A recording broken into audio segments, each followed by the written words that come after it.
찬양하리라. 주님 그 이름 찬양. 예수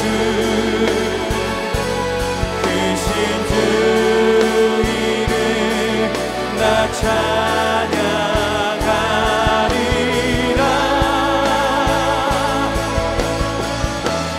나는 찬양하리라.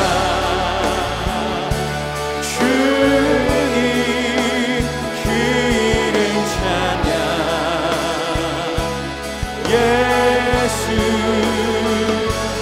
크신 주 이름 나 찬양하리라. 나는 영광 돌리리. 나는 영광 돌리리. 주님 영광의 이름. 예수 크신 주 이름 나 찬양하리라.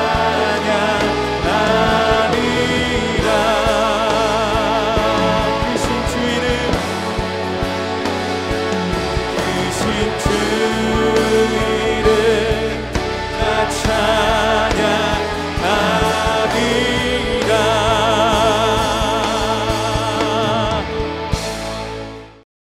내가 주의 법을 어찌 그리 사랑하는지요. 내가 그것을 종일 작은 소리로 읊조리나이다. 주의 계명들이 항상 나와 함께하므로 그것들이 나를 원수보다 지혜롭게 하나이다.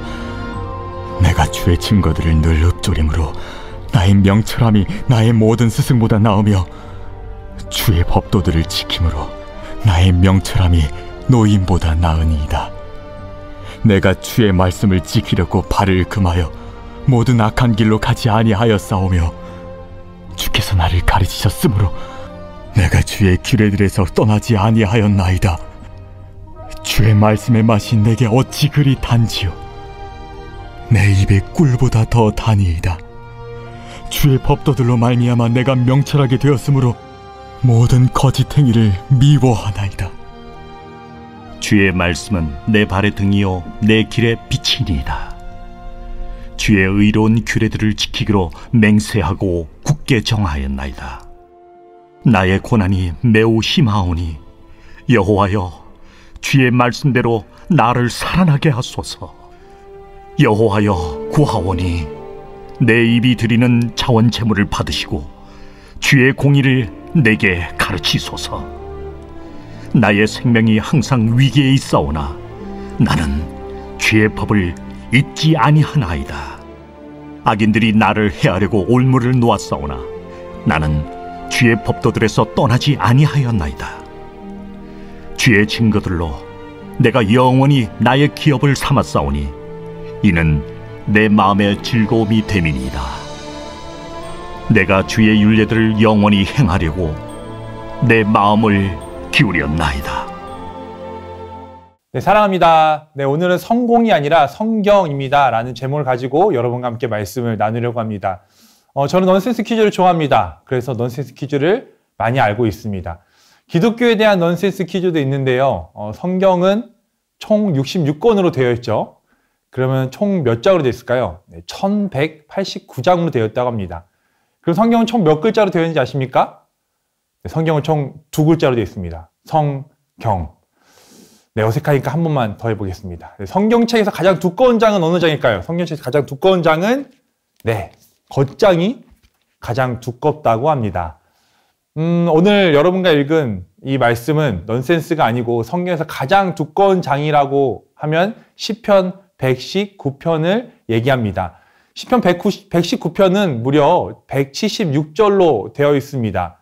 왜 이렇게 길게 되어 있을까요? 시편 119편이 왜 이렇게 길게 되어 있을까요? 여러분이 성경을 읽을 때 힘들게 하기 위해서 이렇게 길게 해놓은 것이 아닙니다. 시편 119편은 히브리어 시문학의 아크로스틱 형식으로 되어 있습니다. 영어 알파벳이 총 26개가 있다면 히브리어 알파벳이 총 22개가 있다고 합니다. 시편 119편을 보면 각 단락이 8구절로 나뉘어져 있습니다. 모든 단락이 8구절로 되어 있습니다.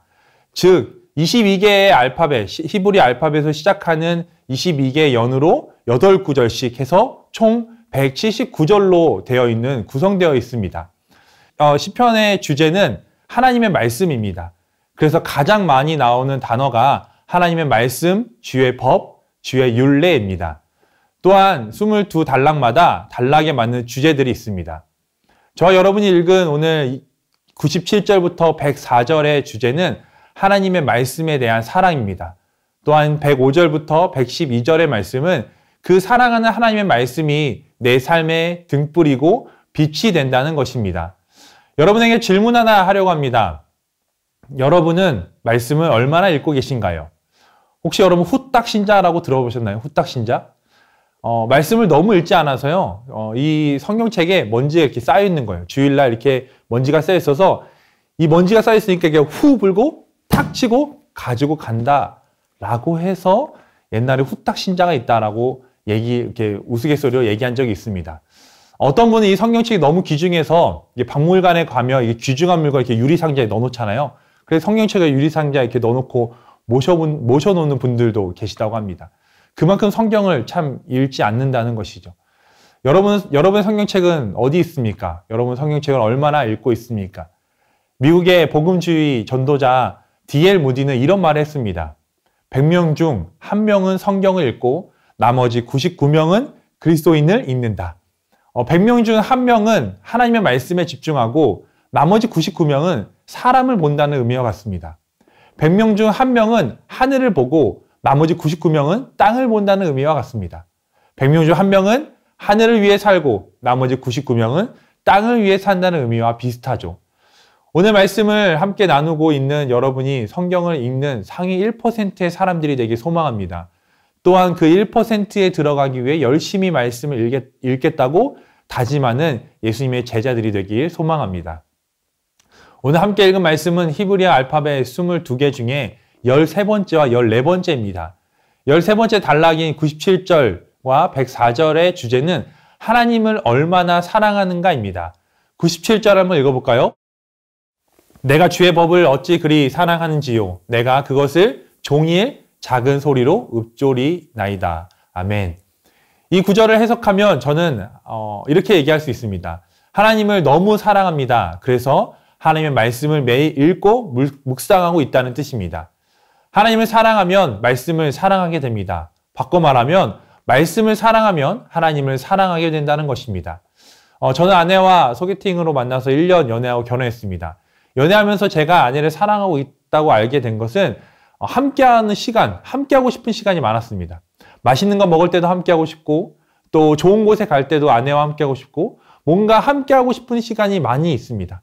그리고 귀가 뜨거워질 정도로 전화 통화하고 저 아내는 연애할 때 그렇게 했습니다.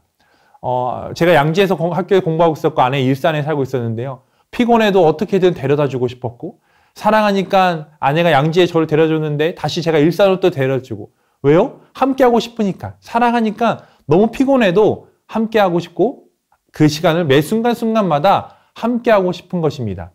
하나님을 사랑한다고 고백하시는 성도 여러분, 여러분은 얼마나 하나님을 사랑하고 계신가요? 질문을 바꿔보겠습니다. 얼마나 하나님과 함께 하려고 노력하고 계십니까? 한 번 더 질문을 바꿔보면 하나님의 말씀을 얼마나 함께하고 계신가요? 이렇게 표현하는 게 부담스러울 수도 있는데요. 주님을 사랑한다고 하면서 주일에만 주님을 만나고 있는 여러분, 저를 바라보게 됩니다. 주님은 매일매일 만나고 싶어 하는데요. 주중에는 가정의 일에 또 세상의 일에 바빠 세상이 정한 빨간 날, 쉬는 날, 그날만 주님을 만나려고 하는 그런 제 자신을 보게 됩니다. 그리고 국한된 장소, 교회라는 장소에서만 만나려고 합니다. 일주일에 한 번 예배를 드리며 하나님의 말씀을 보려고 하고요. 일주일에 한 번 교회를 왔으니 온 김에 기도하려고 합니다. 과연 이 관계가 하나님과 사랑하는 관계일까요? 수요 예배 때 기도하는 중에 하나님께서 저에게 이런 말씀을 하시는 것 같았어요. 재선아, 믿음 생활만 하지 마. 제가 의아했습니다. 믿음 생활만 하는 것도 쉽지 않은데 무슨 말씀일까? 그때 하나님께서 하시는 말씀이 있었습니다. 주일에만 예배하는 것은 믿음 생활만 하는 거야. 설교 순서가 있을 때만 말씀을 보고 묵상하는 건 믿음 생활만 하는 거야. 믿음 생활만이 아니라 생활 믿음으로 나아가야 된다는 것입니다. 세상에 말하는 주일, 월화수목 금토 주일, 이 빨간 날은 사람이 정한 것입니다. 성경적인 주일의 의미는 우리의 죄를 위해 대신 이 땅에 오셨고 그 죄를 위해서 십자가 달려 돌아가 부활하신 그 믿음으로 우리가 영원한 생명을 얻는 것에 감사하는 것이 그것이 주일이라는 것입니다. 그렇기에 월화수목금토 주일이 아니라 주일의 삶을 살아야 합니다. 주일은 썬데이가 아니고 로스데이, 주님의 날입니다. 주님을 사랑하십니까? 말씀을 사랑하시고 말씀을 읽으십시오. 강단에서 선포하시는 목사님의 말씀을 듣고 순종하는 것에 끝나는 것이 아니라 하나님께서 여러분에게 직접 주시는 말씀, 그 삶 속에서 그 말씀에 받아 누리시고 묵상하시고 순종하는 여러분 되길 소망합니다. 13번째 단락을 지나 14번째 단락 105절부터 112절의 주제는 우리가 사랑하는 하나님의 말씀이 내 발의 등이며 내 길의 빛이라는 것입니다. 105절을 읽어보겠습니다. 주의 말씀은 내 발의 등이요 내 길의 빛이나이다. 내 발의 등이라는 것은 무엇을 의미할까요? 여기서 등은 히브리어 원어로 네르라고 하는데요. 기름 등불을 가리킵니다. 손에 들고 있는 작은 등불을 얘기합니다. 이 등불을 발 아래 두면, 발 위에 두면 그 어둠 가운데 앞을 볼 수 있습니다. 만약 여러분이 어두운 길을 나설 때 길을 비추기 위해 어떤 거를 들고 가십니까? 요즘은 후레쉬를 들고 나갑니다. 이 후레쉬는 어두운 길을 최대한 멀리까지 보이게 하는 것을 가지고 후레쉬를 갖고 나갑니다. 그러나 성경에서 말하는 내 발의 후레쉬가 아니라 내 발의 등이라고 얘기하는데요. 아까 말했듯이 이 등은 아주 작은 것입니다. 멀리 보는 것이 아니라 지금 내 앞에 있는 것을 보여줍니다.